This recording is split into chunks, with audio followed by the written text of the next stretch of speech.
자, 수출이는 제가 거기 10문제를 넣어놨는데요. 그 10문제는요, 어떤 의미를 갖는 거냐면, 수출이라는 게 약간 그래요. 이만큼 문제가 있다고 쳤을 때, 이 수출이 문제를 다 푸시는 분은 잘 없어요. 왜냐하면 되게 어렵게 나오는 문제들이 분명히 있기가 마련이거든요. 근데 사람마다 처음부터 이만큼 풀 줄 아는 사람이 있는가 하면, 이만큼 풀 줄 아는 사람이 있고, 이건 사람마다 다르죠. 근데요, 어쨌든 공부를 하면 늘긴 늘어야 되겠죠. 이렇게. 중요한 건, 이거를 아무리 늘린다 하더라도, 아주 죽어라고 어렵게 내는 그런 수출입 문제들, 이거나 아니면 시간이 되게 오래 걸려야 되는 그런 수출입 문제들은 분명히 있게 마련이에요. 이렇게. 그러니까 이 바운더리 안에 들어오는 것들은 빨리빨리 풀어내지만 그렇지 않은 것들은 좀 시간이 오래 걸리거나 잘 모를 수 있기 때문에 뒤로 빼서 넘겨가면서 문제를 풀어야 되는 경우가 좀 있단 말이죠. 근데 중요한 건요. 그럼 이렇게 하면 결국은 무슨 얘기가 되는 거냐면 쉬운 문제는 빨리 풀고 어려운 문제는 좀 빨리 보내라. 뒤로 넘겨라. 뭐 이런 얘기가 되는 거거든요. 근데 이게 쉬운 문제는 빨리 풀고 어려운 문제를 넘겨라라는 얘기처럼 어떻게 보면 무책임한 얘기도 없어요. 왜냐하면 수출이 같은 경우에는 언제 어렵다는 걸 느끼냐면 딱 문제를 보자마자 느끼는 게 아니에요. 이 문제를 풀다 보니까 안 풀리게 된 그 시점. 그러니까 시간을 많이 잡아먹고 나서야 아 이건 어려운 문제였구나 라는 걸 느끼게 되고 그때 가면 상당히 포기하기도 뭐하고 포기 안 하기도 뭐한 그런 애매한 상황이 돼버리죠. 그래서 우리는 이제 어떻게 해야 되냐면 수출입 문제를 풀 때 이 안에 들어오는 것과 바깥에 벗어나는 것을 가려낼 수 있는 눈 그게 일단 필요합니다. 그 다음에 이제 여기에서 안에 들어오는 것들은 빨리 풀어내고 이제 벗어나는 것들은 나중에 풀고 이런 식의 전략을 짜야 되는 거죠. 그냥 밑도 끝도 없이 쉬운 거 어려운 거 이렇게 얘기할 일이 아니거든요. 자 그러면 이제 뭐가 쉽고 뭐가 어려운 문제냐는 사람마다 좀 다르겠지만 이거를 가려내는 방법은 여러분들이 많은 문제를 풀어보면서 본인이 습득을 하는 게 가장 좋겠지만 그게 이제 현실적으로 좀 어렵잖아요. 하기 때문에 여기 나와 있는 10문제는 대부분의 분들이 거의 다 맞추는 유형의 문제. 그래서 웬만하면 바운더리 안으로 이 바운더리 안으로 집어넣어야 되는 문제 10문제를 넣어놓은 겁니다. 이 10문제는 당연히 숫자 자체가 중요하진 않아요. 어떤 식으로 숫자가 배치되어 있는가에 관한 얘기가 중요할 수도 있고 아니면은 어떤 의미를 담고 있는 숫자들의 배열인가도 중요할 수 있어요. 그래서 앞에 있는 1번부터 7번까지는 숫자들의 배치에 관한 얘기가 되는 거고요. 그 다음에 뒤에 있는 8, 9, 10번은 어떤 의미를 갖는 거. 그래서 단어 하나를 적으면 그것을 다 설명할 수 있는 이런 세 문제를 한번 구성해 봤습니다. 첫 번째 유형을 볼까요?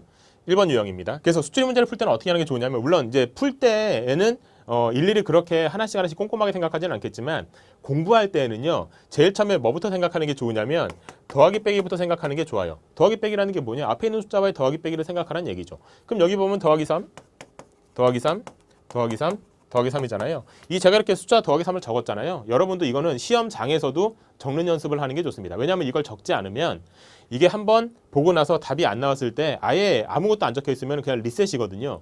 새로운 문제를 푸는 느낌이 들기 때문에.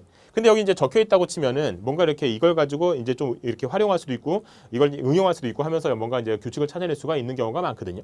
하기 때문에 이렇게 뭐 적어가면서 일단 문제를 해결하는 게 좋습니다. 얘는 쉽죠? 더하기 3. 그래서 16이 됩니다. 그래서 이제 이거는 첫 번째 유형인데요. 제가 아까 말씀드렸듯이 1번부터 7번까지는 이 숫자들이 어떻게 배열되어 있는가에 관한 얘기거든요. 첫 번 1번은 어떻게 배열되어 있냐면 이렇게 배열되어 있습니다.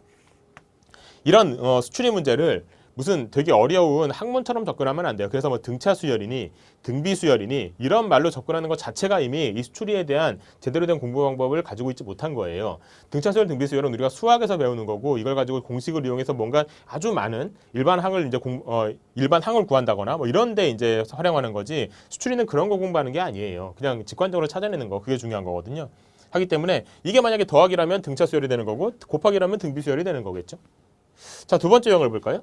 더하기 2, 더하기 4, 더하기 6, 더하기 8. 더하기 10이 나오는 게 자연스럽겠습니다. 그죠? 2, 4, 6, 80. 31이 답이겠죠? 얘 같은 경우에는 이렇게 표시를 할까요? 이렇게 쭉 가다가 위에 하나 더 표시하면 되겠죠. 첫 번째 유형이 확장형이라고 보셔도 되겠습니다. 우리는 이제 이걸 우리 고등학교 때는 개체수열이라고 배웠죠. 자, 3번 보면 더하기 2, 빼기 1, 더하기 3, 빼기 1, 더하기 5. 자, 이렇게 놓고 보니까 뭔가 조금 애매합니다. 그죠? 그럼 이제 두 번째 곱하기 나누기도 생각해야 될 때가 드디어 왔네요. 자, 그러면 첫 번째 2하고 4로 갈 때는 이건 곱하기 2로 바꿀 수 있습니다. 4에서 3으로 갈 때는 곱하기 4분의 3을 할 수 있긴 하지만 일부러 그렇게 분수 계산까지 할 필요는 없어요. 이게 가끔 가다가 아주 가끔 가다가 분수 계산이 필요한 문제가 나오긴 하지만 그럴 때에는 분수 계산을 하는 문제라는 생각이 들 때는 이 문제를 그냥 넘어가는 게 좋아요. 그죠? 그냥 뭐 예를 들어 분수는 나중에 보긴 하겠지만 분수는 그냥 분자 부모를 따로 보는 식으로 생각을 해야지. 그래서 분자끼리의 어떤 항의 무슨 규칙, 그다음에 분모끼리의 규칙 이런 걸 봐야지 분수 그 자체에 관한 어떤 관계를 생각하는 건 너무 복잡하거든요. 분수 더하기 얼마나 까다로워요. 그죠? 하기 때문에 이거는 일부러 분수로 나타내면서까지 볼 필요는 없습니다. 곱하기 2죠. 안 되고 곱하기 2네요. 그럼 이렇게 놓고 보면 적어놓은 걸 보니까 곱하기 빼기 1 곱하기 빼기 1 곱하기 빼기 1이 반복되는 게 어느 정도 보입니다. 그죠? 이제 9가 되겠죠. 그래서 이거는 이제 규칙을요. 이렇게 표시해드리면 좀 이해를 좀 쉽게 하시더라고요. 위, 아래, 위, 아래, 위, 아래 뭐 이런 식으로요. 위는 곱하기, 아래는 빼기 1 뭐 이런 게 이제 반복되는 규칙이다라고 보시면 됩니다. 두 번째가 첫 번째 확장이듯이 네 번째도 세 번째 확장입니다. 해보면 얘는 뭐 더하기 3 이제 바로 할게요. 곱하기 3 빼기 3 나누기 3 더하기 3 곱하기 3 빼기 3이 나오는 게 자연스럽겠죠. 그죠? 뭔가 부호가 반복되고 있습니다. 더하기 곱하기 빼기 나누기 더하기 곱하기 뭐 점점점점 이렇게 표시하죠. 그러니까 빼기 3이니까 18이 나올 차례겠죠. 그죠? 얘 같은 경우는 이제 이렇게 부호가 반복되는 거. 이 부호가 반복되는 거는요. 4개가 반복될 수도 있고 3개가 반복될 수도 있고 숫자랑 결합해서 더하기 3 곱하기 4 빼기요. 더하기 3 곱하기 4 빼기요. 뭐 이렇게 될 수도 있고 여러 가지 유형이 가능합니다. 자, 근데 이렇게 4개를 살펴봤는데 이 4개는요. 뭔가 연산되는 유형의 문제죠. 그죠? 근데 이 4개를 보기에 앞서서 먼저 봐야 되는 유형일 수도 있는 게 있어요. 5번인데요. 5번 같은 경우는 제가 5번째 넣어놓긴 했지만 가끔 가다가 아니라 꽤 자주 이거를 먼저 봐야 된다. 아예 영순위로 먼저 봐야 된다라고 말씀드리기도 합니다. 더하기 빼기를 해봐야 이거는 뭐가 나오는 규칙이 없거든요. 그죠? 이게 더하기 1, 더하기 2, 더하기 1, 더하기 3 뭔가 좀 이상하잖아요. 잘 안 맞죠. 곱하기가 나오는 여지도 없고. 그럼 그 다음에 해야 되는 일은 뭐냐? 건너뛰기입니다. 이렇게요. 이렇게. 건너뛰기를 해보면 이렇게 나가겠죠.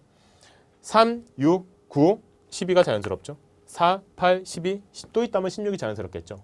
건너뛰기를 왜 제가 아예 영순위로 보라고 말씀드리냐면 건너뛰기는요. 앞에 나와 있는 연산을 다 하고 나서 뭐가 잘 안 된다. 그러고 나서 건너뛰기를 볼까? 라고 봤을 때 건너뛰기가 맞으면 되게 허무한 경우가 많아요. 왜 그러냐면 건너뛰기는 그 수가 아무리 많다 하더라도 결국은 그것의 반만 보게 되는 거잖아요. 3, 6, 9, 10 이렇게. 여기는 적혀 있는 게 6개나 적혀 있지만 실은 보면은 3, 6, 9 요것만 보고 이제 뭔가 규칙을 찾아내야 되는 3개만 보고 찾아내야 되는 거잖아요. 그러니까 실제로 적혀 있는 것보다 반만 보면은 규칙을 찾아낼 수가 있기 때문에 그래서 그게 맞다는 걸 확인할 수 있고 아니라면 아니라는 걸 확인할 수가 있기 때문에 건너뛰기를 아예 먼저 보고 그 다음에 아니면 그 다음에 연산으로 들어가는 게 오히려 더 효율적인 경우도 많습니다. 다음에 6번 같은 경우는 이거는 좀 어려워하시는 문제 유형인데요. 이렇게 묶어버리죠. 뭘까요? 그냥 구구단위예요. 3, 7, 21, 65, 30 이렇게요. 그럼 20이라고 6은 어떤 관계일까요? 아무 관계 없는 겁니다. 이런 경우도 종종 있습니다. 그래서 이렇게 6개가 혹은 9개가 나와 있는 경우 이런 경우에는 좀 묶어버리는 것도 방법일 수 있다는 점. 자, 7번 같은 경우는 아까 이제 분수 말씀드렸잖아요. 이건 어떻게 해야 될까요? 이거는 6분의 5하고 9분의 10을 뭔가 이렇게 서로 뭐 통분해가지고 뭐 계산하고 뭐 이런 거 하시지 말고요. 그냥 분모는 분모대로 보세요. 더하기 3이네요. 그죠? 더하기 3, 더하기 3, 더하기 3. 그러니까 여기도 더하기 3이 나올 차례니까 21이겠죠. 분자는요. 더하기 5잖아요. 마찬가지. 그러니까 30이 되겠죠. 이렇게. 그래서 7번 같은 경우 분수 같은 경우에는요. 분자 분모를 따로 본다는 식으로 생각하시면 됩니다. 근데 얘 같은 경우에는 그렇게 해서 끝날 일이 아닌 게 예를 들어 분수 같은 경우는 이런 경우도 있어요. 얘를 이렇게 그냥 두지 않습니다. 4분의 5 이렇게 바꿔버릴 수도 있어요. 얘도요. 그냥 두지 않아요. 3분의 4 이렇게 바꿔버릴 수도 있죠. 그러면은 6분의 5, 9분의 15, 4분의 5, 3분의 4, 18분의 20 이렇게 하면 되게 어려워지거든요. 문제가. 그래서 분수 문제 같은 경우에는 규칙이 잘 안 보인다고 해서 그럼 분자 분모끼리 따로 보는 게 아닌가 보다라고 생각하지 마시고요. 분자 분모끼리 따로 보는 게 맞는데 뭔가 이렇게 기하 분수를 바꾼 거나 이런 게 있을 수도 있구나라고 생각하시면서 답을 찾아내는 게 좋죠. 이 답 같은 경우도 21분의 30이라고 돼 있긴 하지만 이게 7분의 10 이렇게 바뀔 수도 있어요. 자, 이렇게 이제 7개를 보면서 이거는 뭘 본 거냐면 숫자들이 어떻게 나열되어 있는가에 관한 얘기를 봤어요. 어떻게 배열되어 있는가. 자, 이제 나머지 3개는 어떤 단어 하나로 설명할 수 있는 그런 숫자들의 조합을 보도록 하겠습니다. 8번이죠. 뭐겠어요? 이건 뭐라고 적으면 딱 게임이 끝나요? 제곱이라고 적으면 게임이 끝나죠. 그죠? 1, 4, 9, 16, 25, 36, 49겠죠? 1의 제곱, 2의 제곱, 3의 제곱, 4의 제곱 이런 식으로요. 자, 9번 같은 경우는 뭘까요? 9번은 소수들을 그냥 나열한 겁니다. 2, 3, 5, 7, 11, 13, 17, 19가 나오는 게 자연스럽겠죠. 소수는요. 규칙이 있는지 없는지 인류가 모르기 때문에요. 그래서 소수에 관해서는 큰 숫자를 내기는 힘들어요. 근데 소수를 응용하면 어떻게 응용하냐면 이렇게 응용할 수는 있습니다. 문제를 이렇게 내버리는 거예요. 1, 3, 6, 11, 18, 29, 42, 그 다음 뭐냐 이렇게 물어본다고 쳐보세요. 그러면은 이렇게 활자로 적혀있는 소수는 소수다라고 잘 찾아내시면서도 이렇게 위에는 하얀색 숫자로 적혀있는 문제를 보면서 개차를 적겠죠. 개차는 2, 3, 5, 7, 11, 13 이렇게 됩니다. 그러면 본인이 손으로 적어놓은 2, 3, 5, 7, 11, 13을 보면서는 이게 뭐지? 이렇게 하시는 경우를 종종 봐요. 그러니까 활자로 적혀있는 소수는 알면서 본인이 적은 소수는 모른다는 건 아직 소수라는 거에 대해서 확실하게 이제 뭔가 머릿속에 딱 장착이 안 돼 있다는 얘기거든요. 확실하게 이렇게 응용될 수도 있으니까 살펴보시도록 하시고요. 다음에 10번. 얘는 뭘까요? 얘는 이렇게 규칙은 일단 이렇습니다. 1 더하기 1은 2, 1 더하기 2는 3, 2 더하기 3은 5, 3 더하기 5는 8, 5 더하기 8은 13, 8 더하기 13은 21이죠. 이렇게요. 뭘까요? 이거는 피보나치라고 부르죠. 피보나치 수열. 상당히 이제 그 무슨 뭐 화학 결합을 한다거나 아니면은 뭐 이렇게 생태계에서 뭔가 번식을 해 나간다거나 뭐 이런 식일 때 있잖아요. 이럴 때 이런 식으로 숫자가 늘어나는 경우가 많거든요. 하기 때문에 피보나치 수열은 아예 그냥 입에 익어버리시는 게 좋아요. 입에 딱 붙여버리시는 게 좋아요. 1, 2, 3, 5, 8, 13, 21, 34, 55 이런 식으로 쭉 가거든요. 근데 이 피보나치 수열을 얘기하면서 수출에 관한 이제 좀 마무리를 지으려고 하는데 이 수출의 문제는요. 답이 하나만 있는 게 아니에요. 얘 같은 경우도 만약에 이렇게 답이 21이 나오는 과정이 꼭 이렇게 하나만 있는 게 아니라 이런 경우도 있어요. 1에서 1로 갈 때 개차가 0이라고 쳐요. 여기는 개차가 1이죠. 개차가 1이고 개차가 2고 개차가 3이고 개차가 5예요. 그죠? 그럼 여기는 개차가 뭐가 나올 차례일까요? 이렇게 물어보면 이게 뭐가 관련 있을까요? 라고 생각하시다가도 어떤 분들은 이걸 보세요. 뭘 보시냐면 위에 있는 숫자와 아래에 있는 숫자가 다시 반복된다. 위에 있는 숫자가 아래에 있는 숫자로 다시 반복된다. 1, 2, 3, 5, 8, 13, 1, 1, 2, 3, 5 이제 8이 나올 차례다. 이렇게 해서 21 이렇게 찾아내시는 분도 있어요. 보는 시각의 차이일 뿐 결국 같은 원리를 보고 있는 거거든요. 피보나치의 개차는 피보나치다 이런 말도 있기 때문에요. 자, 그 다음에 이렇게 보시는 분도 있어요. 이 문제를 건너뛰기를 하는 겁니다. 여기도 건너뛰기를 하는 거죠. 그러면은 건너뛰면 1이거든요. 2에서 5는 3이고요. 5에서 13은 8입니다.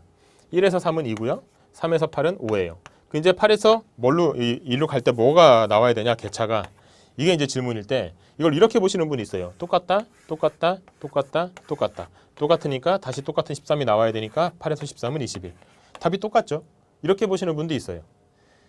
자, 셋 중에 뭐가 맞아요? 뭐가 맞긴요? 다 맞죠. 이거는요, 여러분들께서 문제를 풀어낼 때도 갖고 계셔야 되는 생각이에요. 무슨 생각이냐면 내 생각이 맞다 이거예요. 뭔가 영 이상한 방법이 아니라면 내 생각이 맞은 거예요. 만약에 답에 다른 게 나와 있다라고 하면 이거는 뭐라고 생각하셔야 되냐면 이거는 문제가 잘못된 거예요. 왜냐하면 나도 나름대로 논리적으로 찾아서 결론을 낸 게 선택지에 있으니까 그걸 답으로 선택한 건데 다른 게 맞다고 답이 나온다면 이거는 나도 맞고 그것도 맞는 것이기 때문에 복수정답이야 라는 식으로 자신 있게 생각하시는 게 좋아요. 실제로 시험장에서는 답을 선택해놓고는 다른 게 답이면 어떡하지 이렇게 불안해하시는 분들도 가끔씩 있거든요. 그러지 마시라는 얘기입니다. 이렇게 어떤 가는 방향만 다를 뿐 종착지가 같은 이런 식의 문제들이 꽤 있을 수가 있거든요. 하기 때문에 이런 식으로 이제 수출이는 정리하도록 하겠습니다. 그래서 이제 여러분들께 이걸 보여드린 이유는 수출이 문제는 이렇게 여러 가지 유형들을 일단은 머릿속에 여러분들이 장착을 해두고 이것에서 벗어나면 어려운 문제다. 이것에서 벗어나지 않으면 이건 이제 내가 풀 수 있는 문제다 라는 식으로 기준을 잡으란 얘기예요. 이 기준은 여러분들께서 바꿀 수도 있어요. 나는 이건 너무 어렵더라. 안 해야 되겠다. 아니면은 이건 나는 뭐 이거 말고도 더 붙일 수 있겠다. 그럼 더 붙이는 것도 가능하고 다른 사람이 해놓은 거를 본인이 좀 수정하는 건 더 쉽거든요. 아예 처음에 만드는 게 어렵지. 하니까 요 정도 일단 정리해서 수출이는 요 바운더리 안에서 문제를 해결해 보시는 식으로 한번 이제 정리해 보시면 좋겠습니다.